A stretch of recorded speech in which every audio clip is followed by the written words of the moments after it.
Josh said around mid-morning, the east wind started blowing a little bit, and man, was it chilly. It was. And then the clouds rolled in, and we said goodbye to the sunshine. But you know, those chillier temperatures where we should be for this time of year, in towards the mid to upper 40s as we take a dry live look out over downtown Portland on this Tuesday evening. Those temperatures falling back into the mid 40s right now with an east-southeast wind at about 11. Our sun dipping below the horizon earlier this evening at 4:44.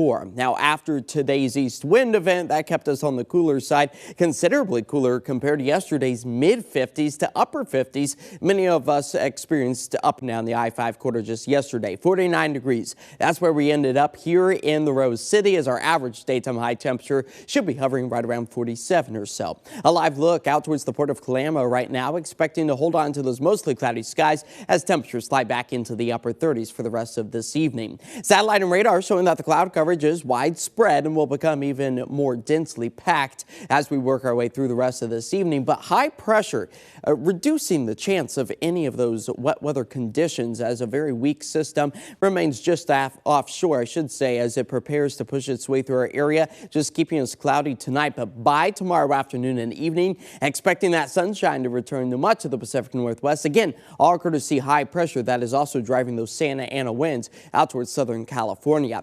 Then as we approach the end of the week, that's when we prepare for our next cold front. Yes, playing into the cold term of its name, dropping those temperatures back to where we should be for this time of year, and towards the upper 40s in many cases, and also returning those January rains by the time we get to Friday. But over the next 8 to 14 days, expecting to see slightly drier conditions over much of the western half of the country, but that does come with a bit of a cooling trend as well. So we'll likely be seeing those temperatures start to stabilize back to where they should be for this time of year. But the silver lining in all of this is our average coldest daytime high temperature of the year is right around 46 degrees. And today, the first day, that average temperature begins to warm back up to 47 degrees for our brand new average. And we'll continue that warming trend all the way through the 31st of January and really until about the peak of the summer heat. But our temperatures, they will start to cool as far as the forecast calls for. Upper 40s once again returning this weekend and into the start of next week. So let's time everything out here with the Futurecast,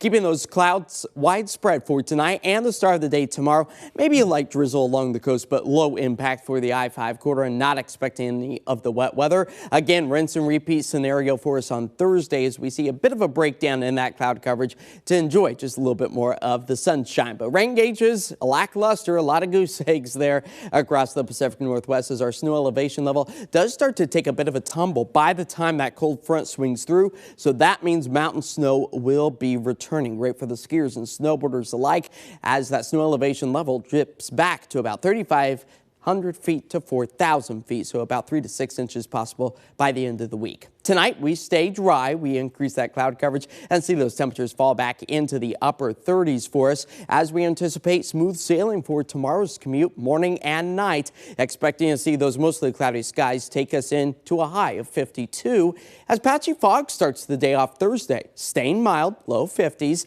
and then we do see the sunshine return before that cold front ushers in. The wet weather again Friday, lingers into Saturday, but more dry skies, sunshine, and above average temperatures by the end of the weekend and the start of next week. Okay, feeling very wintry, especially today. Very wintry indeed. All right, thanks, Josh.